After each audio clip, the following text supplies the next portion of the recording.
Okay, you ready? Yep. We're rolling. 1, 2, 3,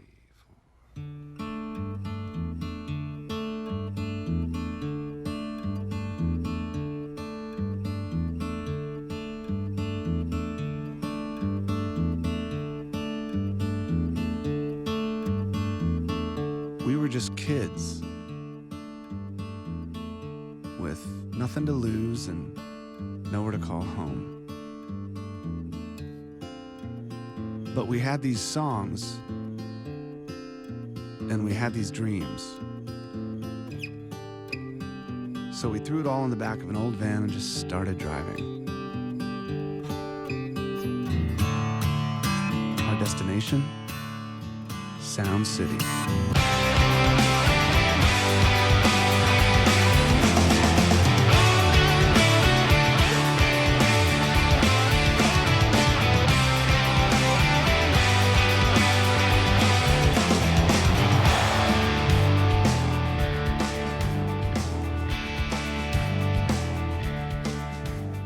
Watching the world through a windshield, there's no looking back. We left everything behind.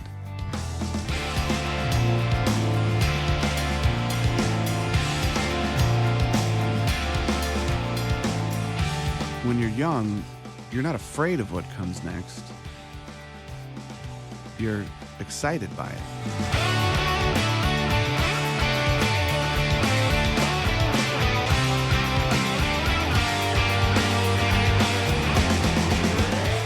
We were driving a van that could break down at any moment. Going on tours that could be canceled at any moment. And playing music with people who could disappear at any moment.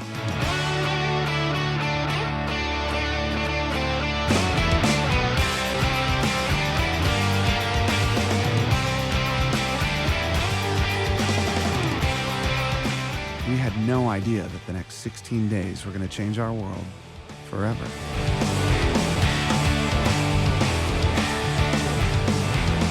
But I remember pulling into the parking lot and thinking, really? This is Sound City?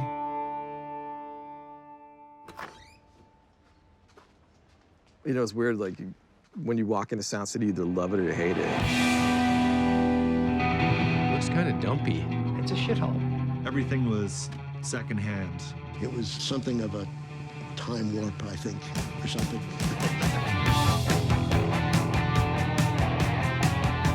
Brown shag carpet on the wall, that's the kind of thing that you would do to your van. It was like, well, the place is already kind of trashed, so anything goes, you know? It was dirty. Didn't really feel like I wanted to sit on any of the furniture. You could record there and not come back for 15 years and walk in, and it's exact same as the last time you were there. The parking lot used to flood, and it used to make a wave that came up the hallway of Sound City. Sound City was like, you know, you could put your cigarette on the floor. A bottle of Jack Daniels got spilled all over the carpet. Who cares? It's Sound City, who cares? I would say you could, you know, piss in the corner, nobody would complain. It was just a little more fucked up than I thought it should be. But walking down the hallway and seeing all of those platinum records on the walls. Tom Petty. Fleetwood Mac. Rick Springfield. Rick Springfield. Neil Young, man. Cheap Trick. The Chili Peppers. Rob Halford. Pat Bennett. Kansas. Guns N' Roses. Nine Inch Nails. Nevermind. Foreigner. Slayer, Rat. Johnny Cash. Carl Perkins. Metallica. REO Speedwagon. Michael McDonald. Mick Fleetwood. Buckingham Nicks.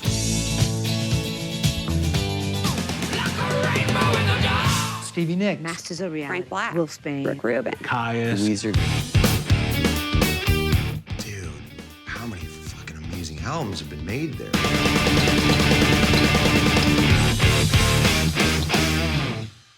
Vincent Price, Telly Savalas. We would record anything. Anybody walk in the door could pay the bill.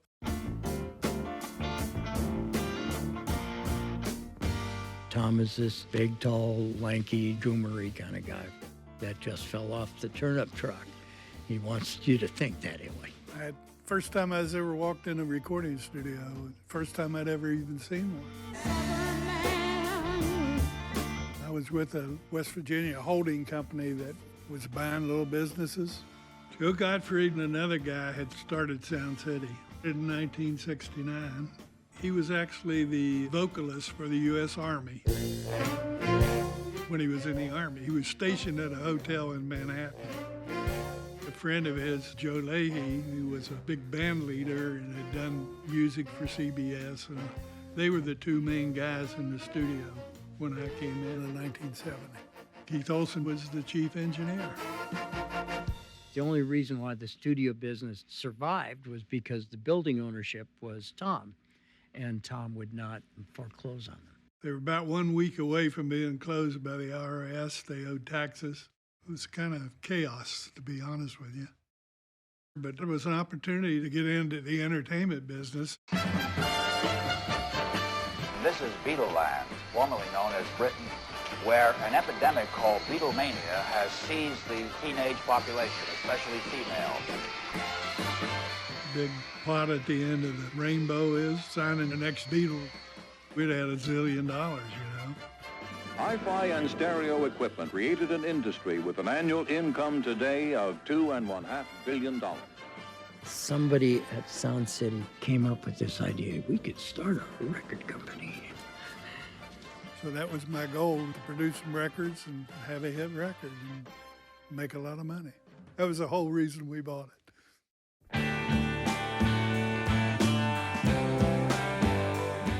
Sound City, I was funky. It was in the Valley. We only used the Valley to get to Hollywood. The Valley was just this flat expanse of too many houses already. You know, so it was like kind of not happening at all.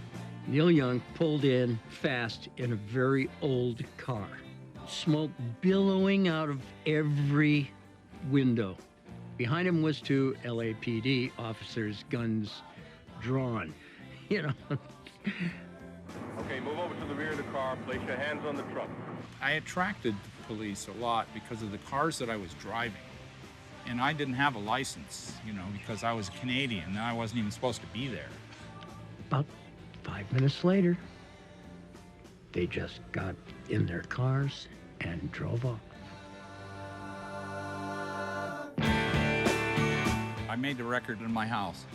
Most of it I did in my house. And then we went to Sound City with Briggs, my producer, and we put down a piano song called Birds there.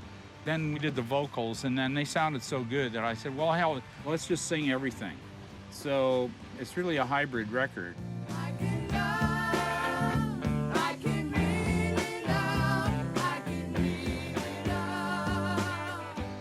My dad and Joe were partners in crime. They were very close. They were thick as thieves. Tom was like the business guy and stuff like that, but Joe was the heart of it all, really. The sweetest guy in the universe. Absolutely one of the nicest, truest people I've ever known. He wasn't a guy in a suit who was counting money and just trying to rip off as many musicians as he could. That wasn't his thing. He loved the fact that bands were coming in and making great records there. Joe was always like positive, more optimistic. Always the next big thing's going to be out there. Joe gave me time to learn and to hone what I do. He was quite a guy. When we bought the studio, we were struggling for a year or two, and we could see we couldn't just get the premier acts. You needed state-of-the-art equipment to get the top acts with the top budgets. So it was my goal to do that.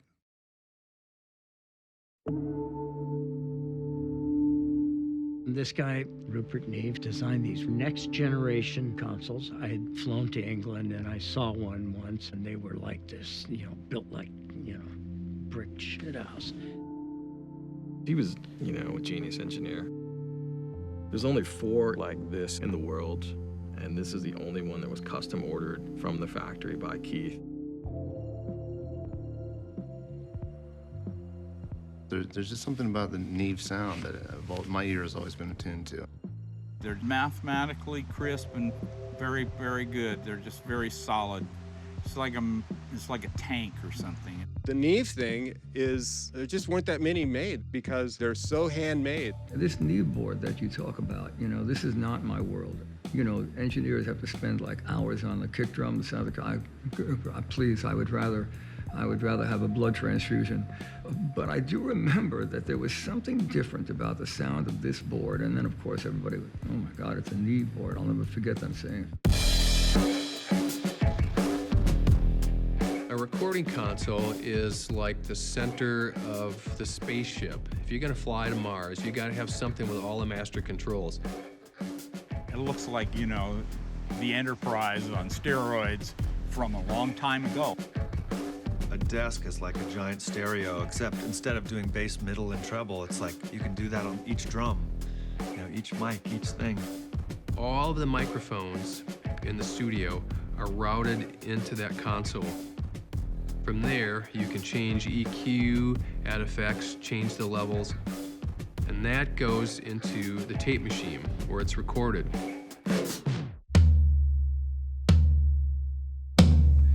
This board, if you put a fader up and turn the mic pre up and somebody hits a tom-tom or a snare drum, it sounds great.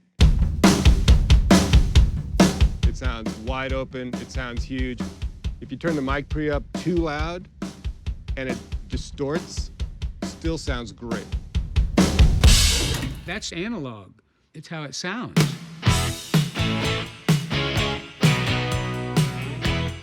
Especially Neves, you know. I mean, everything is just better. You know, the human voice sounds better. When you got harmonies going together, they kind of meld together. Come on with a come on, you don't fight fair. The Neve console really embellishes things in the context of rock and roll. It's good on drums, it's good on bass, it's good on guitars. It's the facilitator. It's a pretty badass console. It's unlike any other Neve console that I have ever worked on, and I've been lucky enough to work on a ton of them now. It would always be the greatest sounding desk I've ever tracked on. There is a large number of modules about which look the same, but which are marginally different. The circuit was a microphone amplifier circuit. Crosstalk between circuits and between buses was absolutely paramount.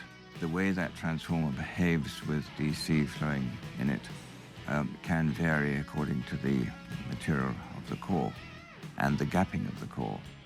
If those things are properly controlled, you get a very sweet sound.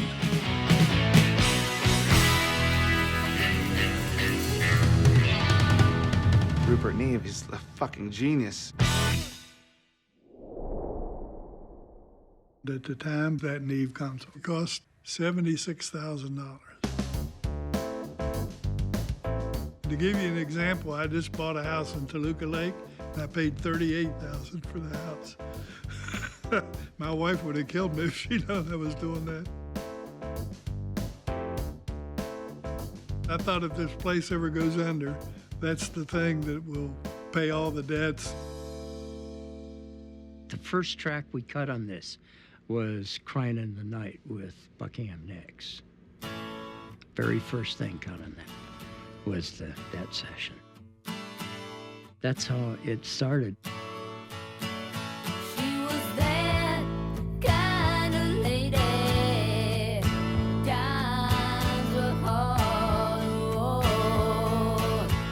We signed them to a production deal. They write their own songs. So all we'd provide would be the studio, the engineer, and the tape. Tom Skeeter and Joe Gottfried were almost like parental figures to us, but Keith's the one who got us out to Sound City.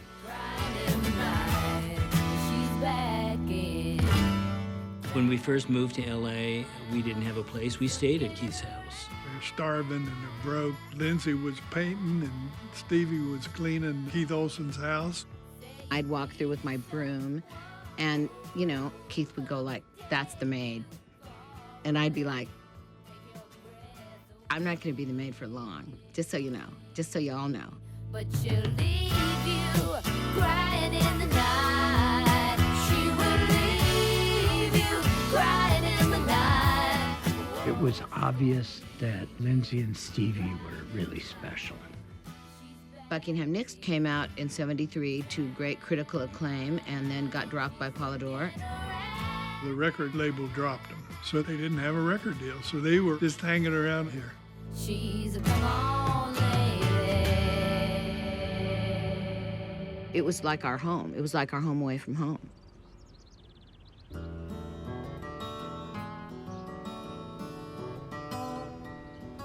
I was living in Laurel Canyon, and I went to the country store, which is exactly the same now, and someone I vaguely knew was there. He said, well, what are you up to? And I said, well, I'm actually in town to find a studio and cost it out and see if we can afford it. And he goes, I'm just the guy. This rock and roll guy came to us one day and he said, you know, I hang out with all these rock bands and I go to the clubs and all that. If I can bring a band in here, will you give me 10%? We said, all day long, bring them in. Mick Fleetwood came in to see the studio. I played him a couple of tracks from Stevie and Lindsay.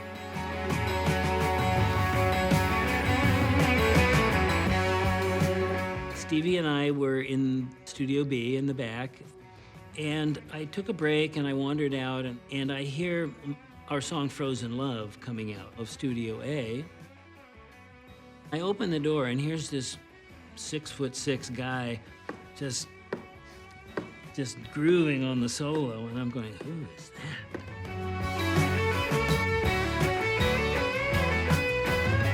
I met Lindsay literally in passing, and I went off, not even thinking anything other than I've heard some good music that was made in a studio that I'm going to use. We made a deal to do Fleetwood Mac's next album at Sound City. Joe was thrilled. God, we're going to make our payments. Yeah, everything was good. Fleetwood Mac had had a few albums with Peter Green in England that had been successful. Then, after Peter left, Bob Welch, who then joined the band, was more of a jazz guitarist. Mick called me. Bob Welch just left the band. I phoned Keith Olsen. I said, you know the tape that you played? Tell me. We're looking for a guitar player. And Keith's like, well, there is a problem there because you will never get him without taking her. He's gonna have to take my girlfriend too. And that was the beginning of it.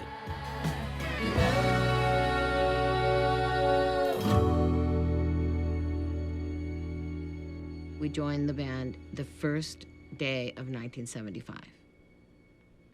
And then we go straight to Sound City. The first days in the studio were just amazing. Really exciting, completely fresh, because Christine, John, McVie, and myself came from a whole different sensibility musically, really.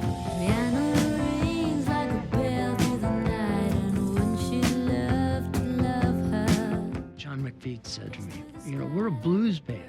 This is really far away from the blues. And I said, I know, but it's a lot closer to the bank. Well, you laugh, you've never seen a woman taken by the wind. It became pretty clear right away how this all fit together. And that isn't just musically, it's just as people. Something is translated, and it is real, and it is profound. Just out of, in truth, out of necessity. It's powerful. It's like true love. Absolutely. But what if that Neve board hadn't have been there? The main reason it was important was so that we got a fantastic drum track. It's the drum sound. Let's start there, because it's something we all love.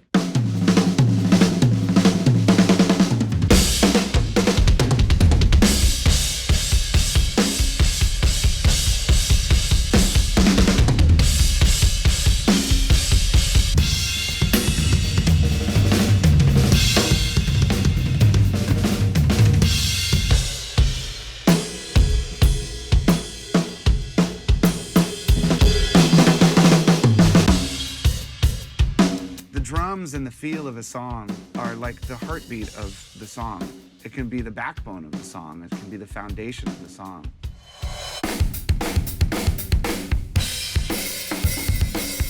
So that's the first thing you do.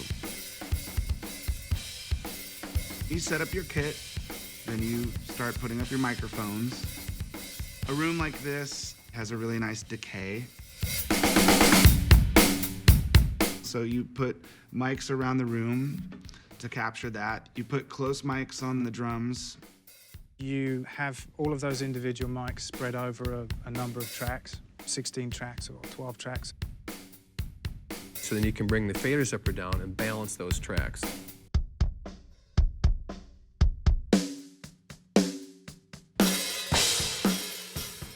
Once you get a good drum take, then it's like, oh, okay, great. Now we got the beginning of a song. Now we can actually start putting more shit on it.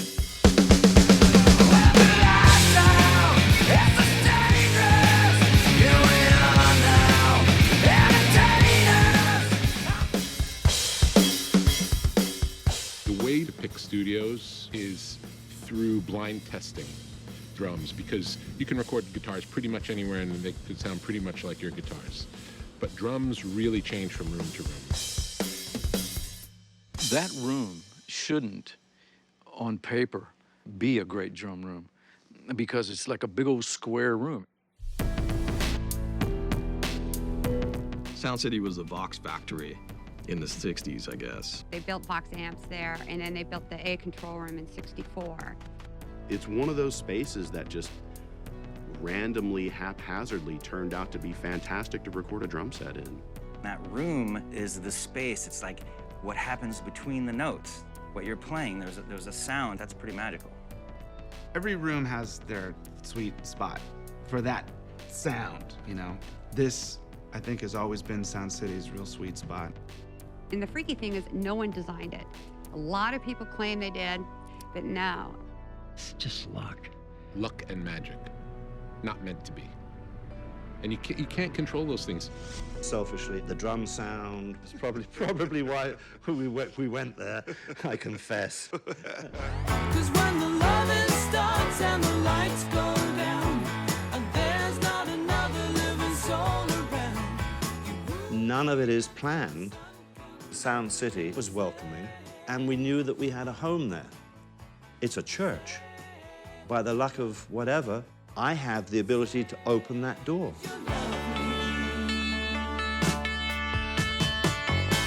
From that Fleetwood Mac album, then we'd get Santana and Grateful Dead. Once you have big hits like that, that was huge. Dancing in the streets, dancing, dancing, dancing.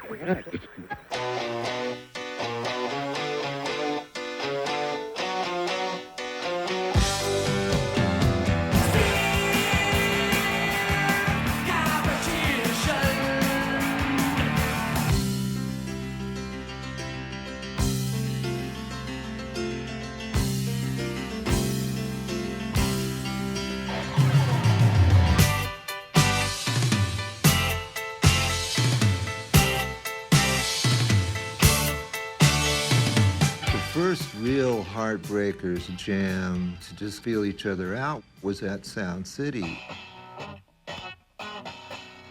The studio was fine, but we just didn't have our shit together. We weren't ready.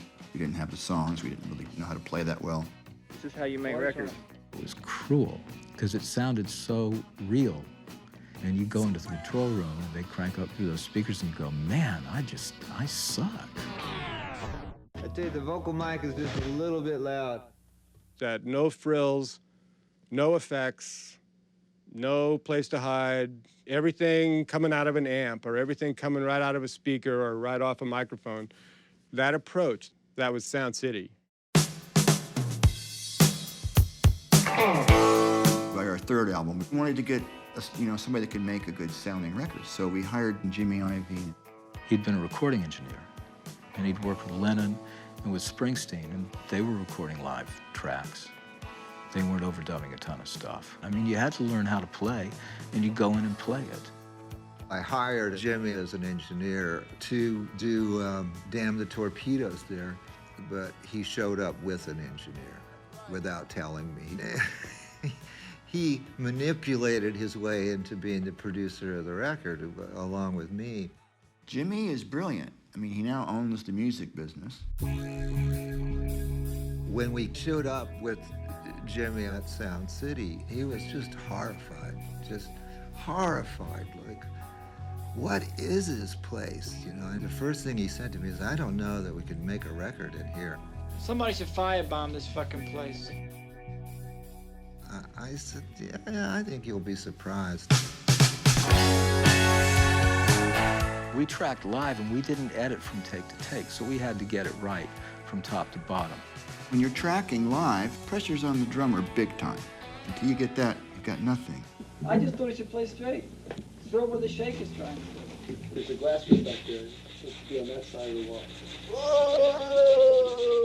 It was emotional, but at the same time, I mean, we all wanted to learn. Refugee we played like 150 damn times or something. You're trying to get lightning in a bottle. That was great. Yeah, I'm still not comfortable for some reason. I'm not quite on my thing here. It's just... I think we should do one more and listen. Okay. And you go back and play the damn song again.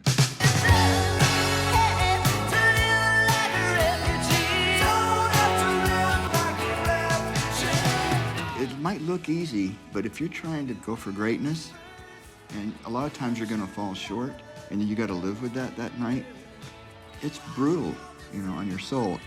God damn, you're gonna drive me crazy. No, you are gonna drive me fucking crazy.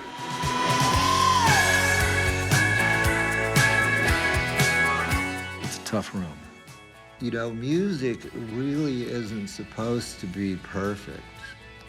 It's all about people relating to each other and doing something that's really from the soul. You know, it must come from the soul. Tom was great. You know, his whole approach, low key. He'd come in like it was his own garage studio.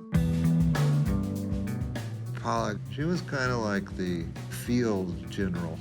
You know, she was in the front lines. You know. Paula, she's great. She was just unflappable. You know, just nothing bothered her. Paula, I think, took over from Jemima when Jemima left. Jemima Eddy, and Jemima had this assistant who was a little girl named Barbie, who ended up being Rick Springfield's wife. She actually was answering phones and when she was, 16, 17, getting hit on by all the bands, of course. And then after Jemima, there was Paula. I took one look at her and I was totally in love. She was smoking hot and as sweet as can be. You know where your woman is tonight. Think about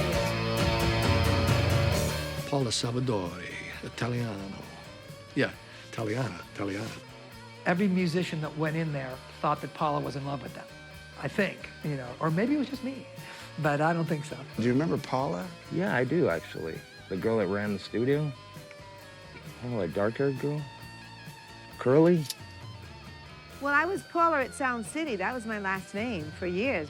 Paula was like a one-woman audience, You know where your woman is tonight. Whenever we'd get a mix or whenever there'd be a performance that I was really proud of, I'd always come and say, Paula, come on in, check this out. Check out what we just did. Paula would say, I really like this one, That could lift my whole day because I knew she didn't have to say that and that she heard music all day long. But it made me think like, well, wow, maybe this one's good. Paula sang on the first Masters record, actually, yeah. She and a friend did some backup vocals on it.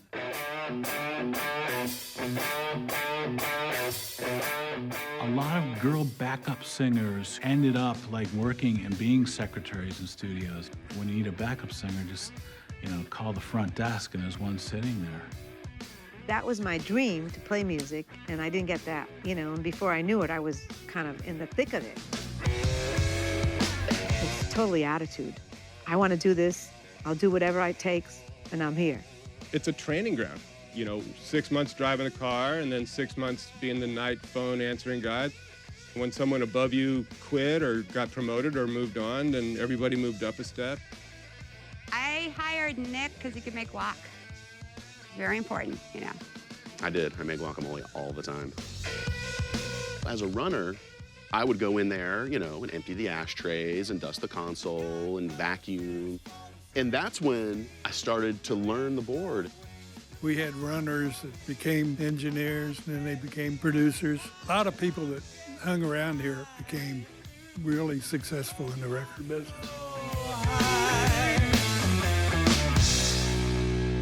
You know, recording.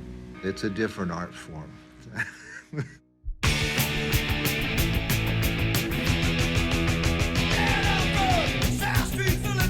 When we came to Sound City, the producer, Gary Luba, said, no, man, slow it down so they can hear the fucking song. We said, this is punk rock. We don't slow anything down. You know?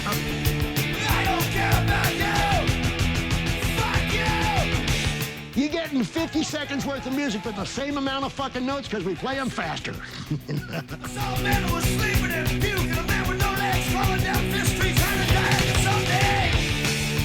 I don't care about One of the greatest punk rock albums. They made the record at Sound City.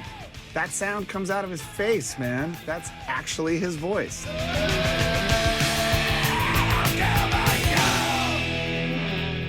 Gary Lubo had been the producer on the REO Speedwagon record. But what he wound up being was the engineer who fought with me every day.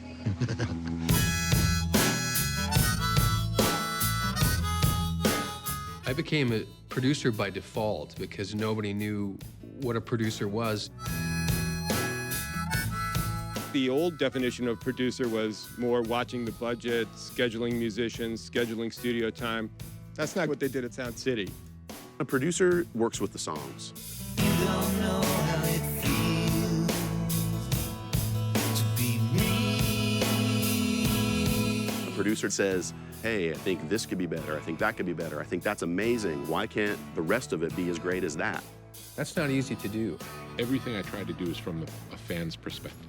I can listen and go, this part really speaks to me. This part doesn't speak to me so much. It sounds like you're aiming a little lower today than you should be. What balls, you know, to tell, you know, rock stars that they got nothing. Well, let me get to the point. Let's roll another joint. I like to push it during the songs, you know, like I'll hit the guitar and like mess it up. I want it to be on fire. Working with Ross was intense as shit. We did 12 songs the first night we were there, and the whole time he is throwing potted plants at us. I grabbed one of the candles and I threw it against the wall as hard as I can. Wax went across his face and he's like, screaming into the floor. It was so good. You don't know how it feels. The way I love the term producer is someone that puts a cake dish over the bat phone, you know? They protect you from the outside world, and they help you actualize the sounds in your head. Producer's job is really easy. He's the vehicle to get the artist's creativity onto tape in a way that is accessible to your marketplace. To be me. What you have to do is get the listener to claim what you've done as theirs.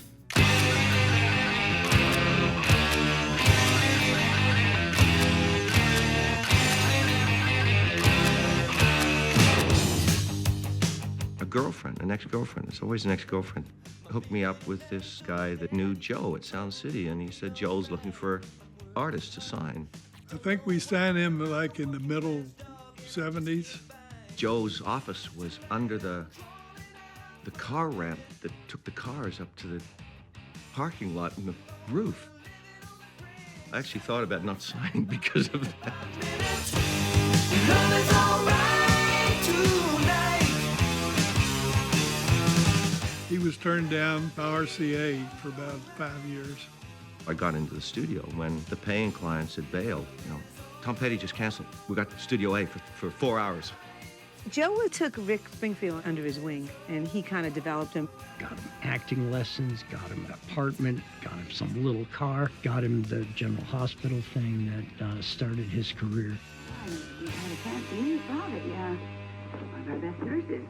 Bobby Spencer, this is Noah Drake. How are you? I'm very happy to see you again. The first steady money I'd actually seen in my life was $500 a week.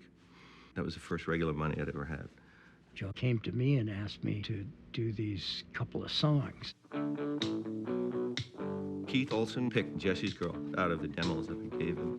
I didn't get that why he picked it. I thought they were stronger songs. Rick didn't think I knew what I was talking about. Well, Jesse is a friend, and Lord has been a good friend of mine.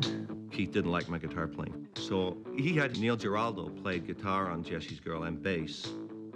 Being a record producer, there's a time when you have to say, it would really be good for your career if you let this go that way. Keith never liked my guitar playing. He's a prick. Patricia and I just finished the Crimes of Passion record at Sound City. Then I just met him one day and we just did it. I mean, I probably knew him for 15 minutes before we did the song. He had this pit terrier. So he would bring the dog into the studio. He goes, watch this, and he'll throw it a basketball, and he'll take a basketball and go, boom, and, puncture it with his stick. My dog, Ron, whose sound guys would get this laser light and run it up and down the walls of Studio B, and he'd take chunks out of the wall, like holes in all the wall. So we get ready to do the take. All of a sudden, the dog comes into the studio, sits down, puts his nose right in my crotch. It's like if I screw up, he's gonna bite me. What the hell is going on here? And she's watching him with those eyes. And I made it through the take. It might have even been the one we used. It was pretty fun. Never moved. He sat right there. It was fantastic. You know, I wish that I had Jesse's girl. I wish that I had Jesse's girl. We signed a lot of acts. Every one you signed, you thought this is going to be the big one. This is going to be it. I was the only one that really finally paid off for him, Nominated for Best Male Rock Vocal Performance, singing about Jesse's Girl, is Mr. Rick Springfield. The first check we got from RCA was over $1 million.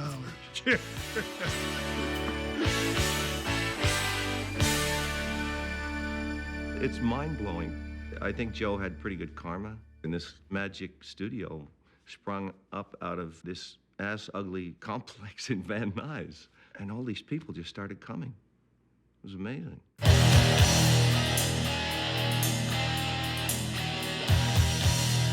All during the 80s, we were booked solid.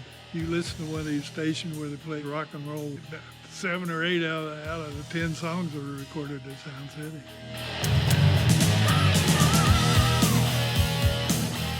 Describe Hollywood in the 80s. Hollywood in the 80s. I don't remember. It was all like, the hair bands, it was all the makeup, all the pretty boys, Cause I'm a wanted man.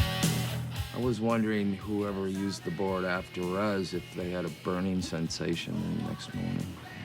Then they'd know we were there. Some kind of friend it turned out to be. I only did one record at Sound City. It was more family than any studio I'd ever been to. Family might be a bit heavy, but it was a warm feeling between us and the people that worked there. Dio, Holy Diver. Yeah, you know that record. Stand up and shout! Get it out! Stand up and shout! Paula was Italian. That's an in. Ronnie and I are Italian, so we got on with her great, and they just let us do whatever we wanted. It was so cool. We were having such a good time at Sound City, almost like it was a hang, and we just had to play.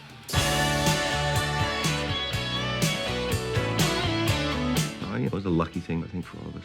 I met Barbara there for the first time in front of that board.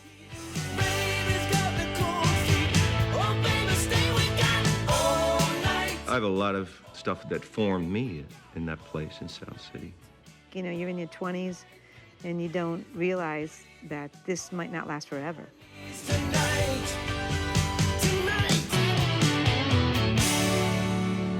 You don't know what's coming after. Considering its quality and size, the compact disc most certainly will become a part of our lives in the future. It's all based on something called digital sound, an innovative technique that uses lasers. We've been sold a bill of goods about digital being so great. You can duplicate it forever and you never lose anything. The industry is behind it unanimously. 11 companies, from Mitsubishi to Sony, have all agreed on using the same compact disc and the same equipment. Everybody thought that was great, but the thing that was wrong was they'd already lost everything when they did that. It plays theoretically pure, perfect sound forever. In the beginning, when they created the algorithms that decide how music is recorded into the digital domain, there's a mistake in it. So of course you can duplicate this, you know. It was kind of a mirage. The official company spokesman, Mr. Spock, Leonard Nimoy. The sound is great. We've been using it on the Enterprise for decades. It's about time it got to Earth. Everything changed. You had a lot of things coming at you at once. The techno side of it. This guy named Roger Lenn, who was a friend of ours. I remember Tom and I once went over to his house, and Jim Keltner was there, and there were all these wires and gadgets out on the desk. Roger was tinkering. I go, what are you doing? He goes, I'm building a drum machine. All the drum samples were my own drums. You had to be a drummer to sample drum sounds in those days. I got really, really good at it, and I really loved it. And it's just a tool. It's another way to make music. Don't come around here no more. Digital was in its infancy. In the 80s, everybody was trying to be state-of-the-art. People were saying you only have 24 faders, and we want 32, 64, we want 72. Whoop-de-doo.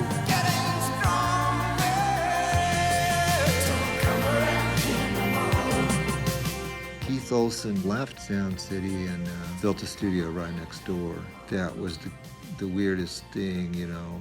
You go in a parking lot, there'd be Keith Olsen. I did this thing with Rick Springfield. I told Joe Gottfried, I want you to build me a studio, and I will give you the specs and I'll put in the gear. He told me one day, you gotta see the studio I built, you know. So I go in and he's got a board with one fader. And I said, well, what do you do with that? Because that's all I need. You know, it's all in the computer. Because what do you hear what I'm doing, you know? And I thought, well, I don't give a fuck. I want some shit to play with, you know? I want to turn knobs, and I can't trust this. Keith Olsen clearly had a lot to do with making Sound City what it is, but then if you went to his studio next door, it was nothing like Sound City. It was the precursor to the digital studio. That was an interesting time in music where sequencers were starting to come out. Now you can record audio into the computer. Wow. We could manipulate it in ways we never could have done on tape before. And then you can think about stuff in different ways. It was a whole new world. Here I go again on my own. Going down the only road I've ever known.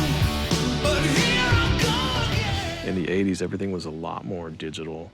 Things started to get more processed. Everything started sounding really overproduced with a cannon shot snare.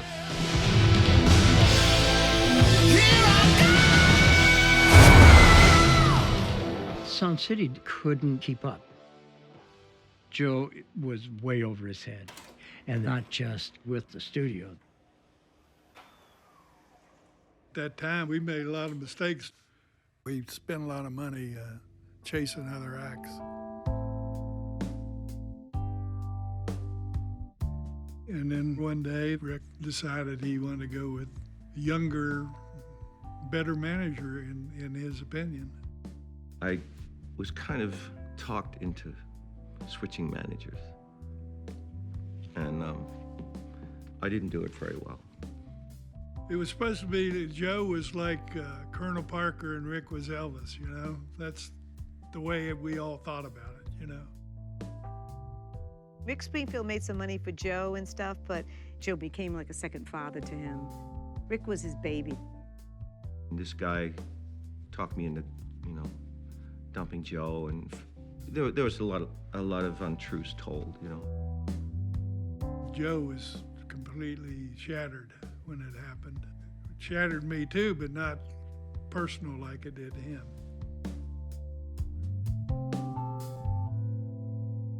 It was a really bad day for him, That happened. And drum machines and all that stuff and, synthesizers and stuff like that started taking over. It just got a little haywire. By the late 80s, Sound City, it just couldn't compete.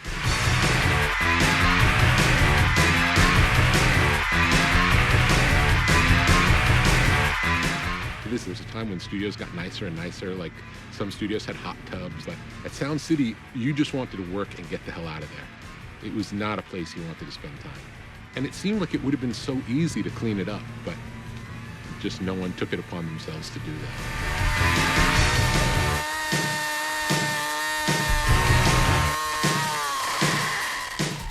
I got up after 9 years at Sound City, $29,000 for the year. No health insurance. Joe took it away, couldn't afford it. And then when Joe wouldn't give me my second week vacation, that's when I said, I'm leaving.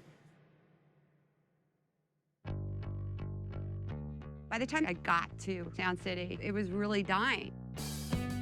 We had a tech who was dealing drugs, receptionist who wanted to hang out with Keith Olsen more than be at the studio. So I got rid of her. I remember Keith telling me I was wasting my time and the studio would be closed in 6 months. Told him to go fuck himself and get out. I took the last $200 out of my checking account and bought paint, and we painted the walls. Sound City was dead. It was dead.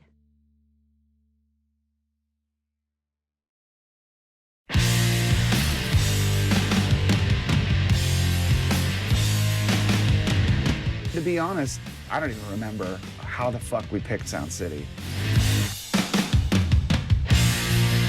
It's a gritty place, but we were used to living on the edge, so it's just like, it was roomy, it was comfortable. I think it was like $600 a day. 16 days in the studio, and then accommodations. I think maybe $60K was the budget for the whole record. We had these songs and we busted them out. We had a pretty good idea of what we wanted to do.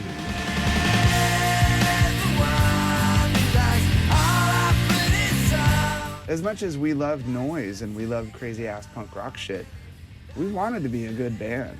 We loved the Beatles. One of the craziest songs that we recorded was Lithium. For whatever reason, the band and Dave kept speeding up. Not subtly, but a lot. It would start out at a certain tempo and then keep going faster and faster, racing along, basically. I said, Dave, have you ever played with a click track before? My heart just went, I just felt like someone had stabbed me in the fucking brain. When you're a drummer, you don't want anyone to ask you to play to a click track, That human feel is what gives a player their personality. Some drummers don't really know how to play to something that's keeping them in line, like a click track. I'm so happy 'cause today Lo and behold, the first take, man, he locked in like he'd played to a click 1,000 times. And I think we got the song in like the first or second take.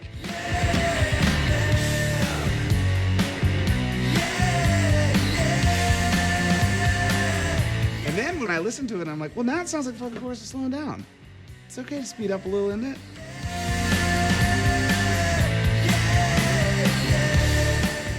I remember every night we'd bring a cassette back from Sound City to the Oakwood apartments where we were staying and listen to what we had done that day. Those imperfections, that's cool. And it makes it sound like people. And Kurt was entirely about performance.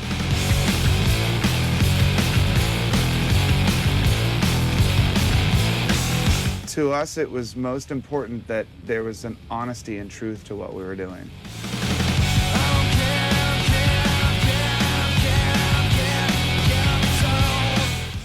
came through the speakers in a way that was primal. You could hear the sweat in the tracks. You could hear Kurt's vocal cords. Looking back at Sound City, I realized so much of that record is about performance.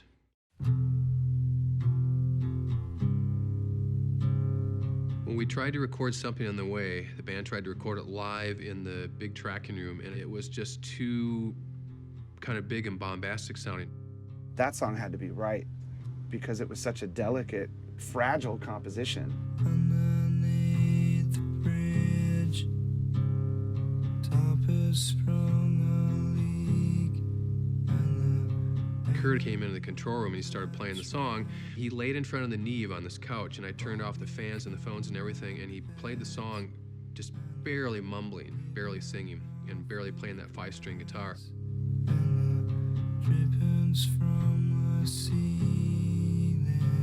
You had to focus on making it correct in the way it should be, which isn't necessarily perfect.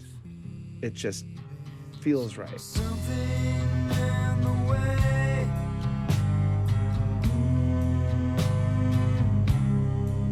That was when I first saw a computer used with music, because it was so hard to play to that guitar.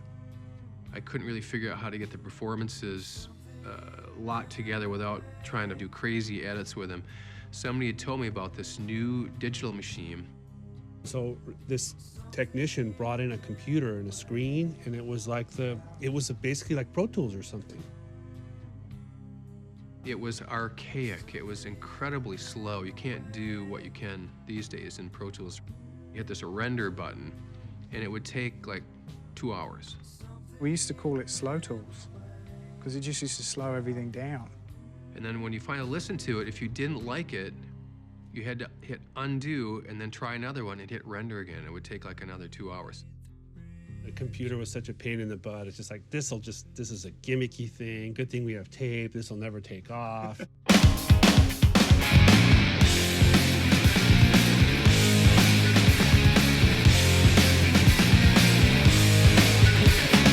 When I hear Smells Like Teen Spirit on the radio, I remember those really simple moments of being in the studio. And those 15 days or 16 days, whatever it was, that board, totally changed my life.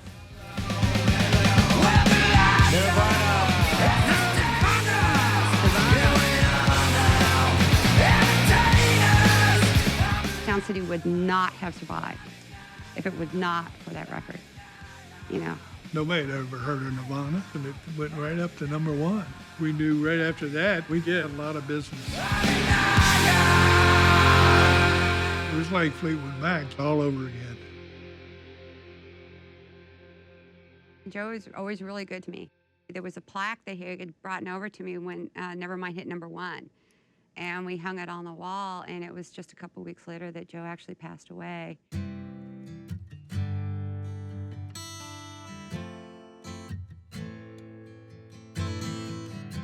He was absolutely a beautiful person, Joe. Absolutely a doll of a guy. And I didn't treat him very well after, with the separation. And so I'm really glad we made up, before he died. It was a sad day. He helped a lot of people do a lot of things in their career.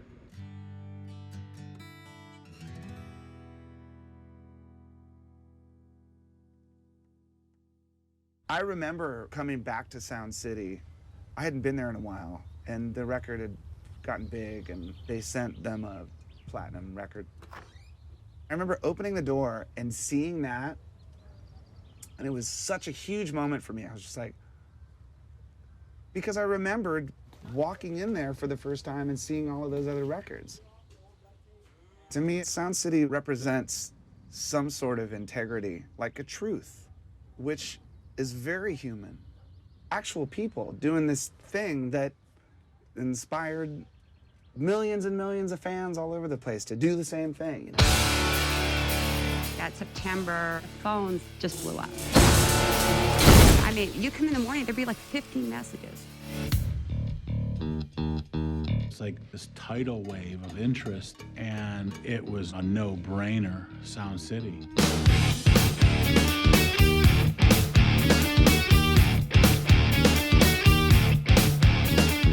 We chose Sound City because Nevermind was recorded there. I had never been in the studio before. There was a lot of time spent like cutting a tape at an angle and taping it together. It just me seemed crazy, like that didn't make any sense to me.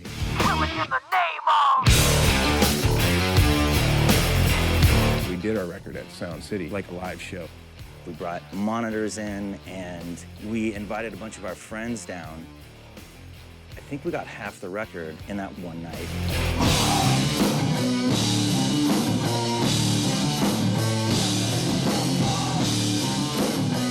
Things got a lot more raw and down to earth again.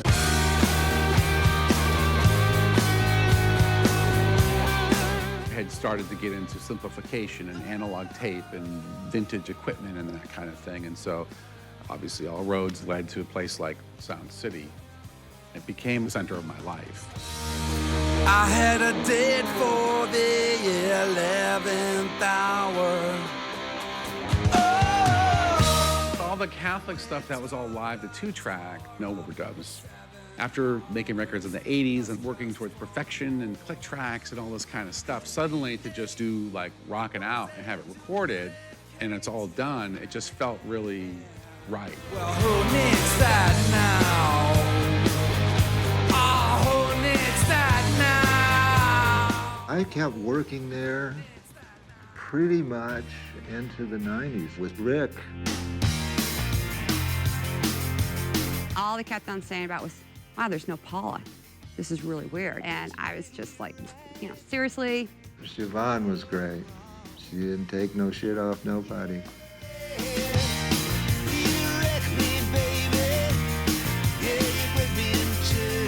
Then right after that, Rick did a record with Johnny Cash. He was the coolest guy in the world. He was really humbled. He was sick during the making of that record, and there were times where we would have to take breaks, but he loved recording. He loved being an artist. Too cold to start a fire, I'm burning diesel, burning dinosaur bones. And we kept on calling him Mr. Cash, and he'd get upset. And he said, no, call me Johnny. So we all started calling him Mr. Cash behind his back.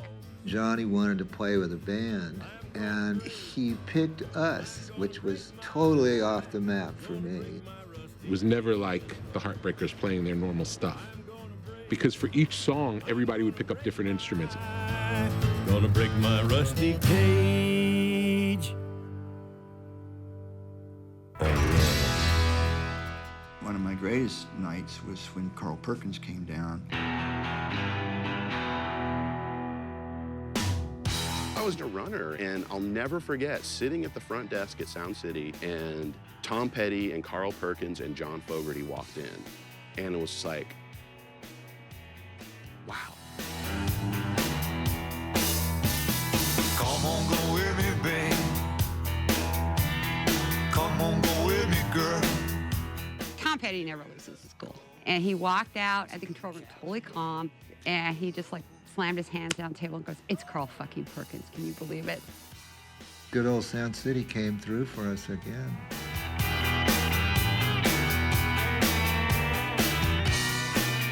Other rooms and other studios all around town started to shift because more and more people started to use Pro Tools. Everybody just jumped on this bandwagon of, you know, everything's got to be digital. Digital consoles, digital tape machines. I mean, they hadn't decorated since 1974. They're sure as shit weren't going to spend 20 grand on a fucking Pro Tools rig, you know? When you came to work at Sound City, you knew what you were getting. It was a tape-based studio. At some point, it became cultural. We're against that. Starts from the runner all the way up to all the engineers and the studio manager. They were just against it. Like, digital sucks. You know, bring them in the room and mic them up and just let tape roll. I've got a secret I cannot say. They might have movement to give it away. That's what Queens was all about. not only analog, it needed to be live. It needed to be something you could be proud of that you had done, you know? It was just what you had to do if you were a real musician. Whatever you do,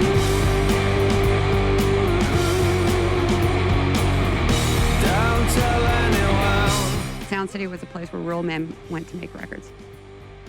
You know, it wasn't going to be easy, but, you know, all good things take an effort.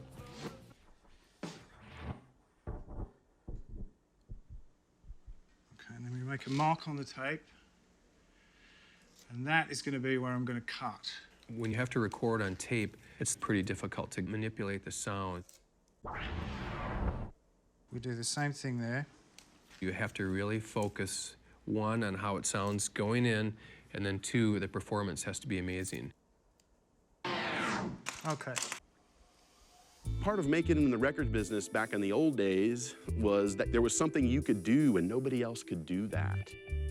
Pro Tools has enabled people, any average, ordinary person, to achieve those sorts of results now. To do that same thing with Pro Tools, there we go, I'm done. It's really that simple.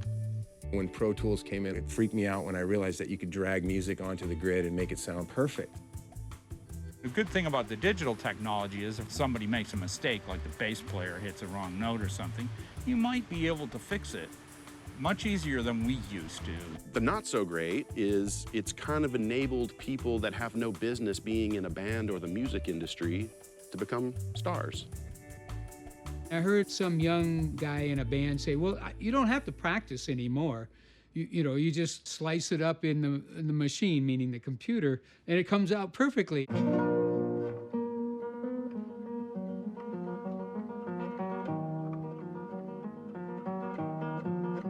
Somebody like Andres Segovia, you know, who played the guitar beautifully, there's no machine's gonna do that.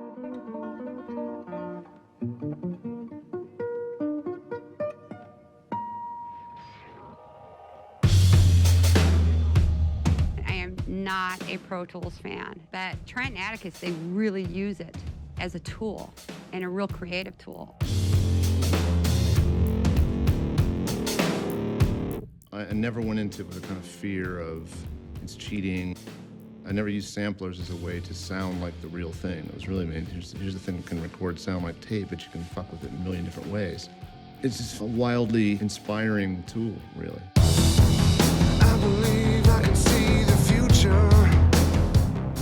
I like to record it in analog at the highest level and listen to it that way.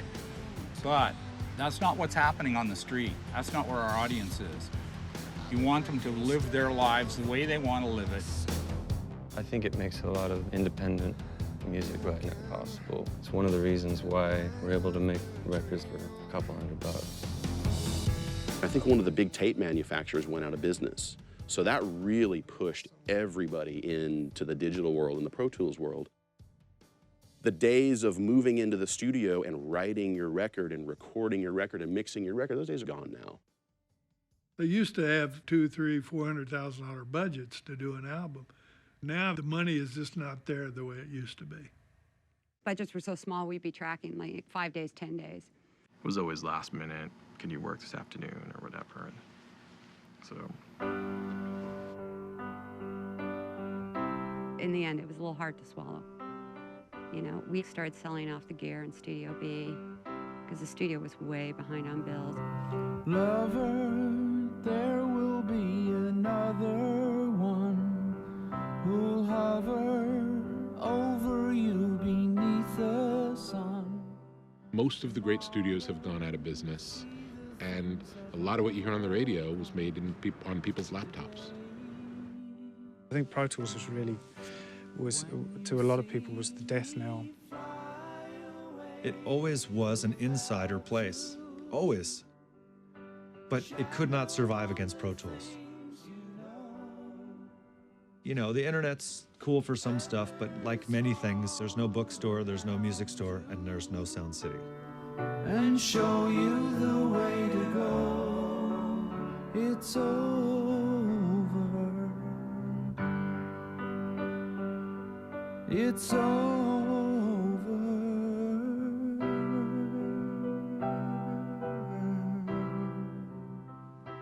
I had heard that Sound City was about to close. And someone said, you should call Siobhan. And I talked to Siobhan, and she was in tears, man. It was heavy. Sound City was my home.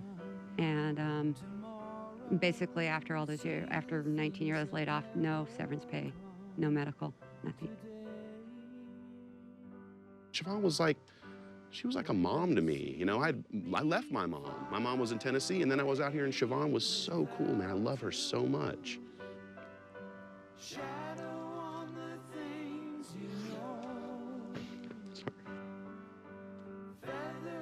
It's been hard. Yeah, it's still, I'm trying to move on, but it's hard. It's over. It's over.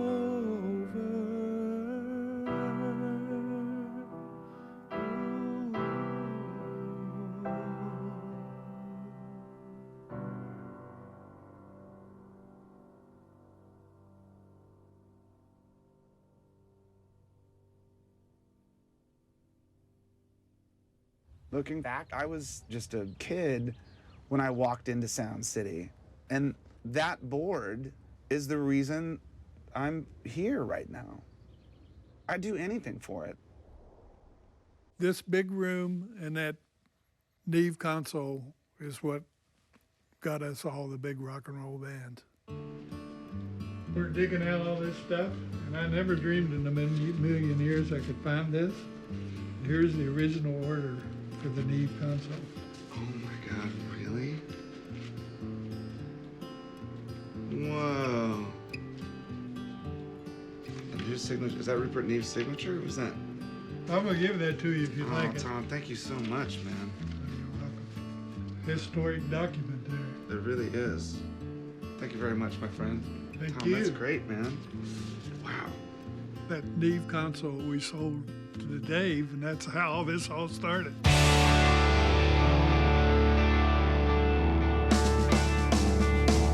All right, let's do this. To me, it's like, it's a living, breathing piece of the music that we've made. It's just as instrumental as any instrument that's run through it. It's the sound of the records that were made at Sound City. This thing is a piece of rock and roll history. I thought that board would just go straight to the Rock and Roll Hall of Fame. I thought no one was gonna get that board.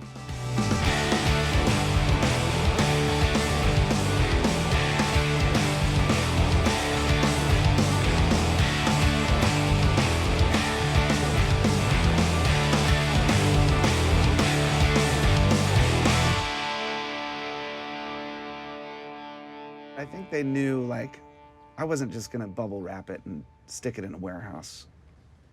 I was gonna fucking use it. A lot. She's trying to pull it through a window. I spent so much time sitting over here playing with these things. Well, was it still sitting there, Dave? Yeah, you know, it had been working.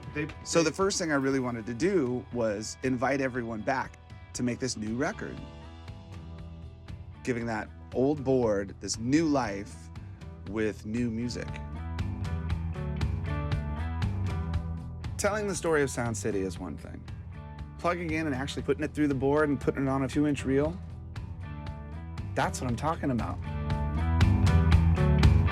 We don't talk much about it. It goes back so many years. All the times we almost didn't make it. We stayed clear. We walked through the darkness. We made a pact not to dance with the devil. Even when the devil seemed to have a heart. He said we'd never be sorry for what we'd done, and we never allowed the devil to come to the party. I messed up. It's amazing. Want to do another? Sure. You want to take it up through verse 1 and verse 2 up to that first chorus. Yeah. What we're hoping to do on this album is to catch a little bit of that vibe that was captured when all those classic records were made at Sound City. I'll try to put some of that into this album. For what we've done, and we never allowed the devil to come to the party.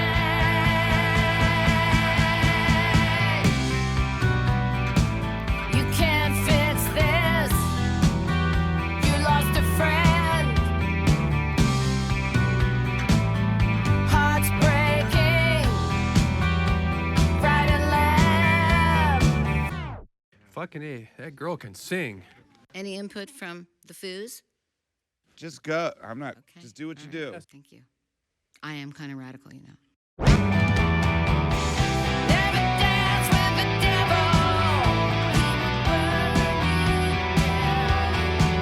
There's a reason why these people have achieved these things that they've achieved. You can hear it. You can see it.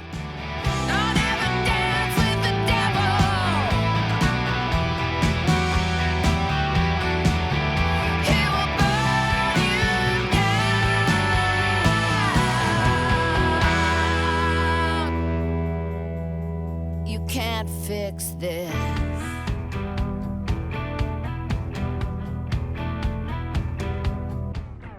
It's rad. Sounds rad.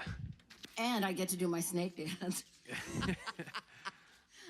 I'm just feeling very wonderful to be in your studio with this board and know that this board was the first place that we did Buckingham Nicks.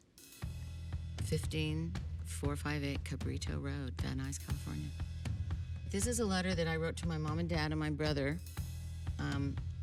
in the middle of the making of Buckingham Nicks. Dear Mom and Dad and Chris, well, here I am once again at the famous Sound City recording studio. Sound City, Inc. Ta-da! I'm getting very tired of sitting around listening to 12 hours of music per day. Oh well, I know it will pay off in the end. It will all be worth it. I hope that all of my little family is doing fine and not working too hard. Moving right along, I just want to say that I certainly do miss you all and wish you could be here to hear some of this stuff. Lindsay may go down in history as one of the greats in guitar playing. It really is quite amazing. Well, no more news as of yet. So much love to you all, and hold good thoughts about this thing. I love you, Stevie. I think it really is a testament to how many people actually did love Sound City and do love that Neve console and want to be part of history. I was bragging to everybody. Guess what I'm calling tonight? Rick fucking Springfield.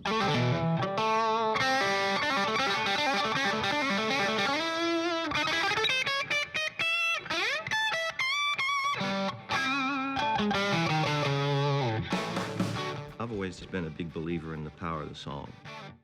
To me, the highest I ever feel is in the middle of writing a song that I think I've hooked into something, you know? I had an idea. I don't know if it would work, but would you want to try something? So if we played over the riff, it would go.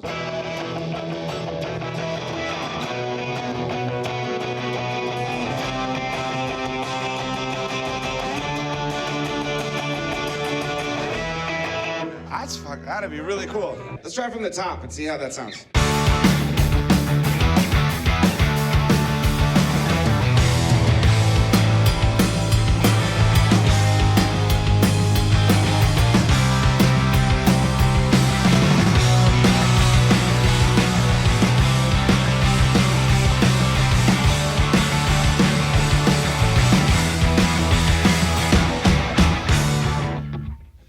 I think it's a great part. Dude, it's got Rick Springfield written all I know, over it's it. awesome. I love it. It's got that stress rock. I like that. I just want to go hang out in a studio. I just like the process. I love doing things on the fly and in the studio. Just trying to think what would be nice to come to get back into that section. Just kind of play arrangements in a repetitive fashion over and over and over until some little change happened. What did you just do? You did something kind of cool. A little happy accident or whatever, and it was like everyone, oh, What was that just happened? That's part of the arrangement now. Oh, that'd be so great. And then right out of there, you just fucking go. It's the perfect pair of pants. It really is.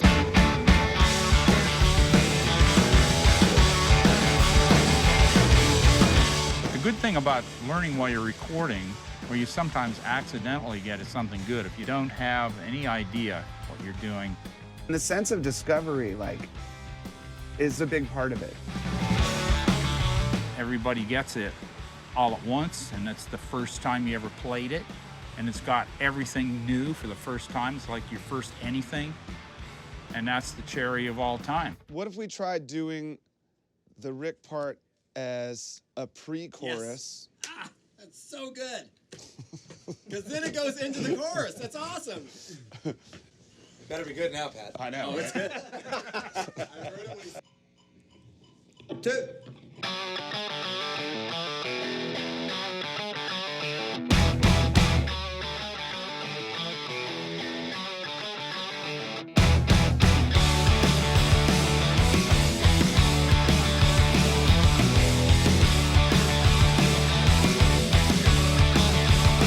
I can't say that I like her manner. I can't say that I like her face. I'm carved up on a silver platter. Serve warm, she's a real head case. I won't wait for an invitation. I can't stay for the sacrifice. I won't die as an unknown soldier. I won't even try. Sometimes We came in, we practiced the song, played it a few times, kind of a bunch of times, and we did it live. How special is that? just like the man that never was. Just like the man that never was. Just like the man that never was. All the elements of it, the playing, the writing, it's something that will pull you out of bed every morning and make you resist going to bed at night because you want to keep working on it. Music's been that for me.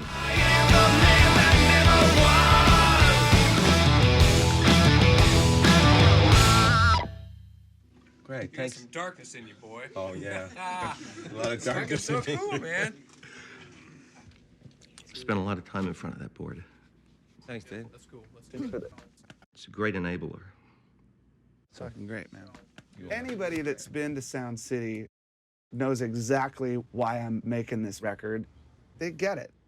I have an idea. Why don't we just start it Flea Bing style, where you go, what do you want to do? Oh, I'm on it. What do you want to do?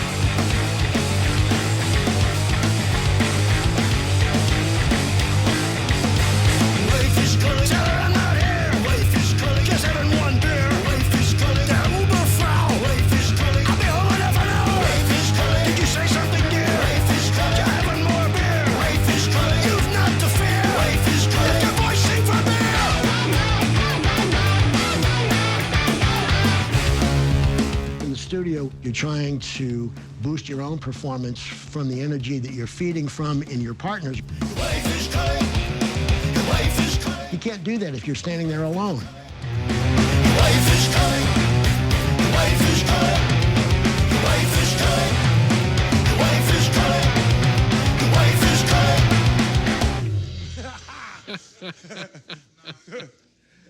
Fuck yeah. It's a conversation. And that's a musical relationship that I think everybody searches for.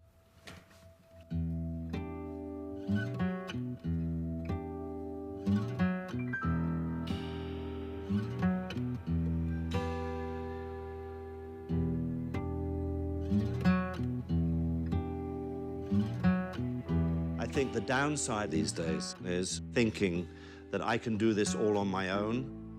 Yes, you can do this on your own, but you'll be a much happier human being to do it with other human beings, and I can guarantee you that.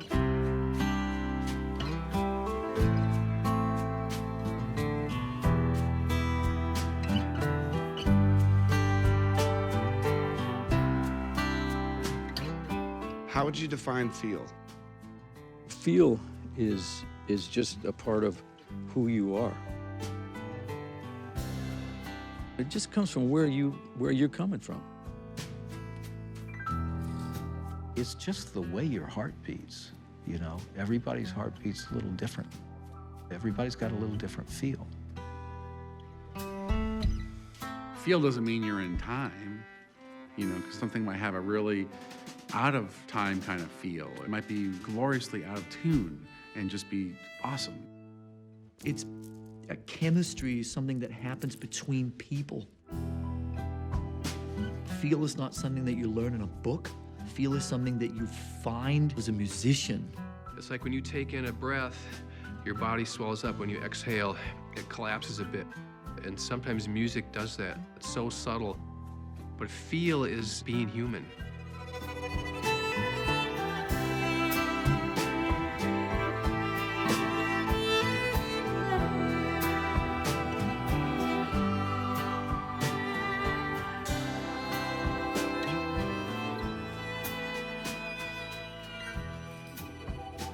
No two musicians are the same, even if we're playing the same song.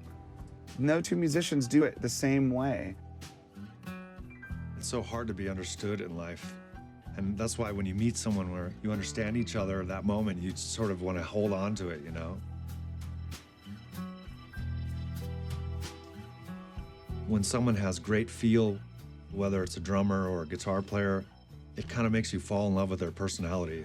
You realize what a beautiful person they are, you know?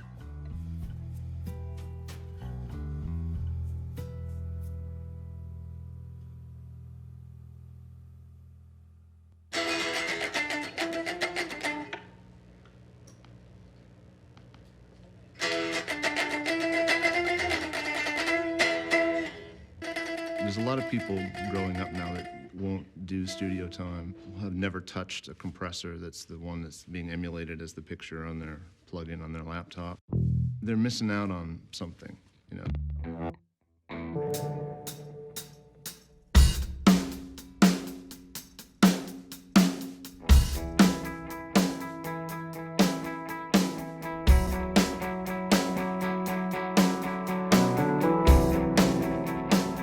Trent's using technology as an instrument, not as a crutch. He doesn't need it. He's one of the most brilliant people I've ever met in my entire life. He's the person that could inspire the digital end of this conversation. Hey, you guys. There's no fucking way with the smoke machine. There's no fucking way that's gonna go down. I'll take the smoke machine in here. My grandma pushed me into piano. I remember when I was 5, I started taking classical lessons. I liked it, and I felt I was good at it. I knew in life I was supposed to make music. Feels like I need a differentiator in there. The cool bass part.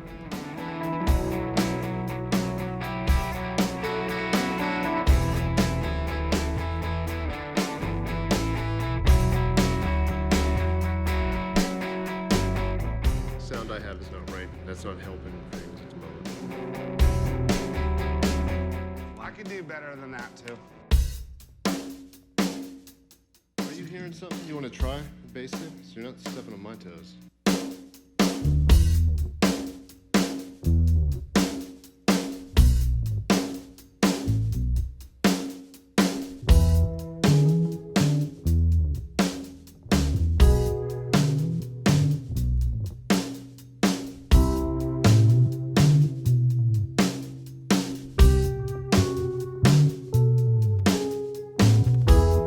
Practiced long and hard and studied and learned how to play an instrument that provided me a foundation where I can base everything I think of in terms of where it sits on a piano.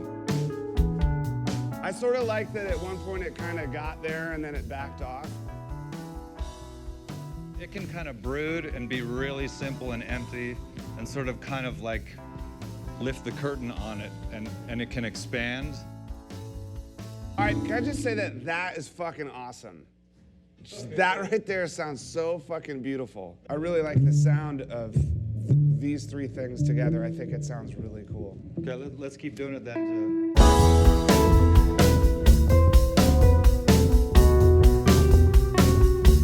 This whole thing should just sunrise. It would make it beautiful, you know? Yeah. It's sort of like evolves until it hits this point and maybe goes zoom. If I'm writing music today, rarely do I sit down and think, oh, this should resolve to that suspended, I don't think of that shit. But subconsciously, I know I do. And just when you've sold that enough, that's the time to change to an ending and sort of like let it rip a little bit, you know what I mean?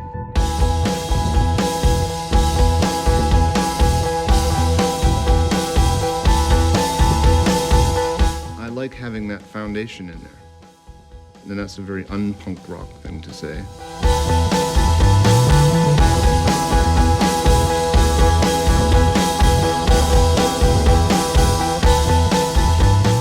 Understanding an instrument and thinking about it and learning that skill has been invaluable to me.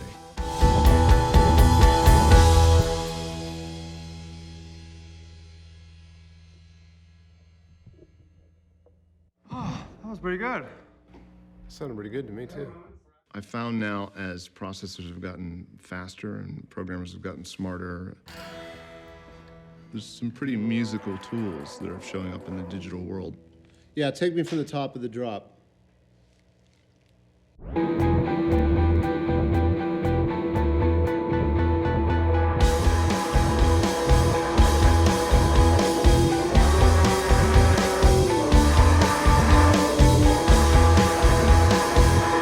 The tools are better. Well, tools are much better today than they were 5 years ago, certainly 30 years ago. Now that everyone is empowered with these tools to create stuff, has there been a lot more great shit coming out? Not really.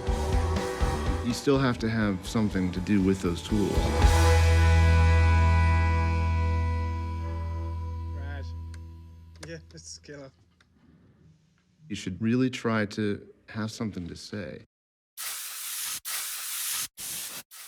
It all started with this idea that I wanted to tell the story of the board. The conversation became something much bigger. Like, in this age of technology, where you can simulate or manipulate anything, how do we retain that human element? How do we keep music to sound like people? That feeling that I got when I was young, I could do that too. Let's go do it. My musical foundation was the Beatles. Everything I know about playing guitar and song structure, composition, all of it, it all started with the Beatles. I like the chandelier too, man. It's a nice touch. Yeah, so we don't know what we're doing, so we can just do anything. Just, yeah. To start with.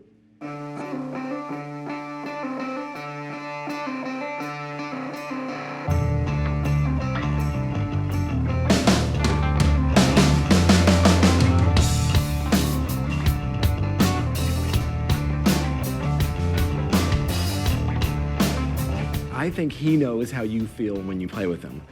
I don't know, I can't really describe it. I dropped from the most nervous I've ever been down to like, oh, this is okay. Come on! Won't you set me free?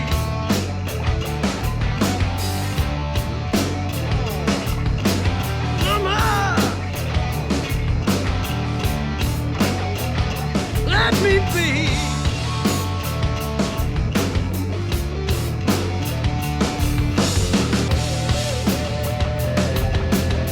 About halfway through the session, I kind of looked over at Chris when we were playing and we were going for it. And Chris was moving the way he used to move and you were getting into it and I was playing and I thought, oh my God, this is like Nirvana. And then, wait, Paul McCartney's here?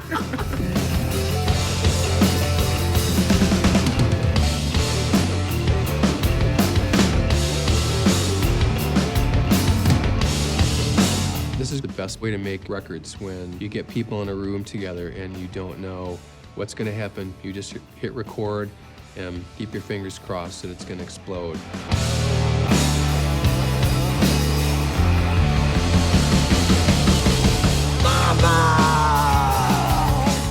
The limitations of this, it forces you to make decisions based on what's most important to translating that song.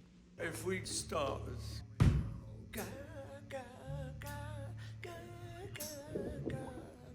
One of the things I think that makes good music is some sort of restriction.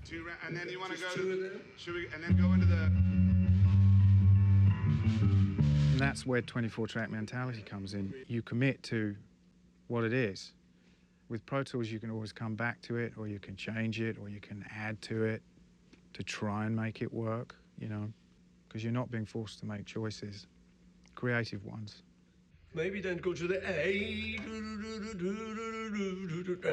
We don't know what's gonna come on top of this, but something is that we'll find out later, and then go to the riff. Breakdown, like the intro. And I think you should go to that A maybe one more time. It's such a lift. After staying in that D for so long, it just has such a great impact when it goes up there. And it's so quick, it's just 4 times through. There's just vocals in the room, isn't there? Yeah. So it's live. That's all right. There's no overdubbing, man. Do it. Make it simple. Make it fast. Don't overthink it. Let it like come straight out of you and do it.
Magical.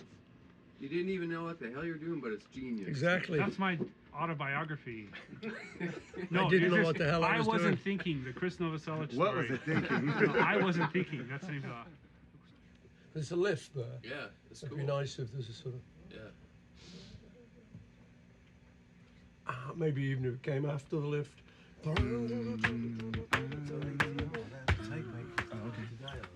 You let the lift happen, and then take it further with a chord, vocal chord. Yeah.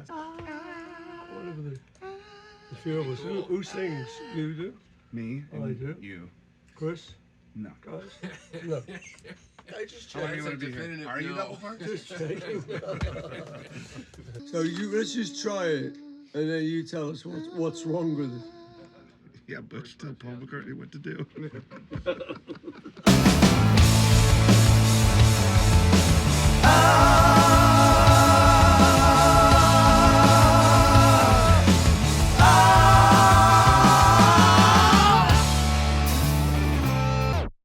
Sounds pretty cool. I love it. Should we do it in the other section too? Okay. Why can't it always be this easy? It is.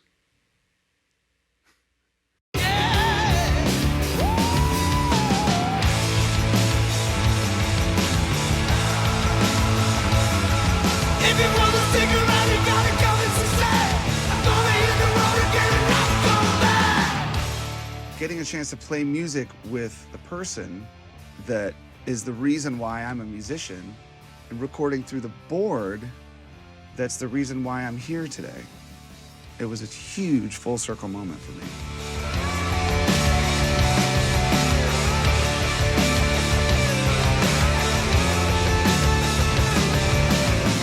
I think it's really important, and it's a lesson I didn't learn until in my late teens, is that whatever bands that you love, go find out what bands they loved and what bands turned them on. And then you really start getting into the human aspect of it, because the further back you go in time, the less technology you had. And consequently, the better records that you had. There's this incredible library of music, thank God, that is still there.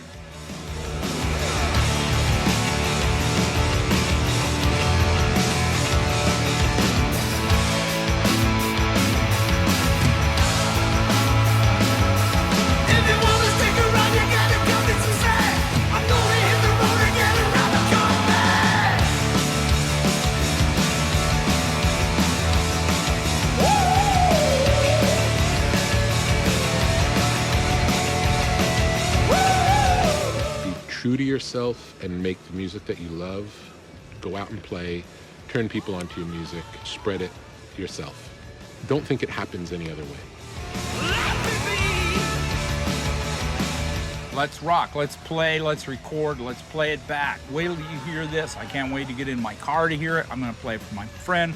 I'm making a copy. I'm gonna blast it for fucking 10 hours, and I'm gonna listen to it.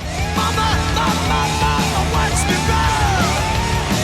Mama, watch me run. Wanna have some fun, just wanna have some fun.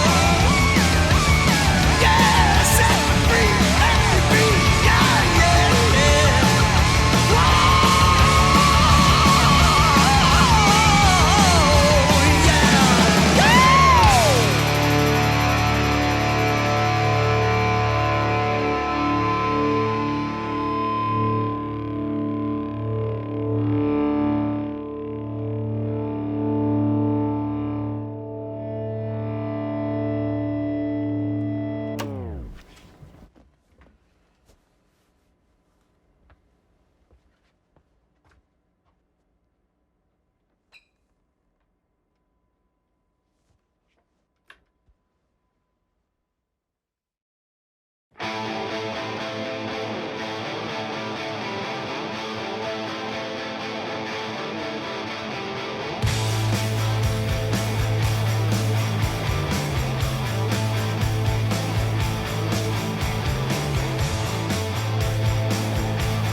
What was the name of your first band? The Icy Blues. It was called Bloodfest. Yeah, good name. My first band was called Fury, and we were a Kiss cover band. Which was your favorite? My favorite Kiss record? Yeah. Oh, I could never choose. What was your first band? My first band was Autocracy. Huh? The band called The Senders. The Pixies. Pixies were your first band? Absolutely. Yeah. No band before that? Nope. Really? Yeah. Wow. I've been in practically every other kind of band. Blues bands, punk rock bands, standard rock and roll bands, top 40 bands, jazz rock fusion bands. In New York, I had a band called Daybreak. Did you have a band? Had a band. What was the band? The Pricks.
made sense to me too. Okay, so coming up on the right, you know, we have the Budweiser Brewery, which on a good night smells like someone burping right in your face. The thing that was cool about the brewery is like every band that came there always wanted to go take the tour. So they would always go over there and come back with cases of Budweiser and then sit around and get hammered all the rest of the night. But that smell, I'll never forget that smell when the front doors of Sound City were open on a good windy day. The smell of hops would just fill the whole building and just say, oh, what is that? Beer smells like poop. You know, apparently Budweiser smells like poops. And the funniest thing, I remember when Gladys Knight and the Pips were there, and they walked out and they went, woo, is that you? You know, they were like kidding each other about it, but it was pretty strong, pretty, you know. See, smell it. There you go. You got it. It's gonna be a good night.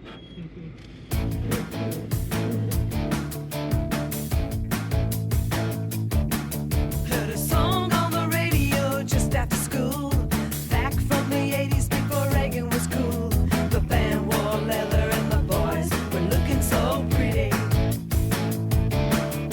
They rocked all the clubs down on Sunset, doing all those things that we try to forget. When they screamed out anthems and the guitars sounded so gritty. If it sounds as good in your room as it does in your car, you're on your way to be a rock and roll star. The groupies say, hey boy, you're gonna go far. I wanna play a song, everyone sing along, standing on the stage with the lights turned on, wearing those trends with all my friends, rocking all night like it'll never end. All our dreams hanging on one little ditty. Yeah, we got it on 2-inch tape down in Sound City.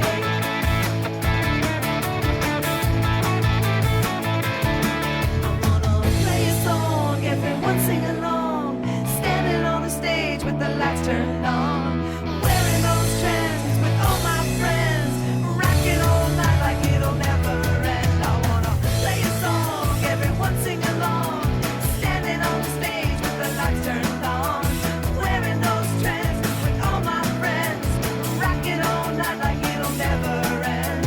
All those epic songs with the phrase so witty. You always lose a few to a cause that offers no pity. All our dreams hanging on one little ditty. Yeah, we got it on 2-inch tape down in Sound City. Oh yeah, got it on 2-inch tape down in Sound City. Got it on 2-inch tape down in Sound City. Yeah, yeah, yeah. We got it on 2-inch tape down in Sound City.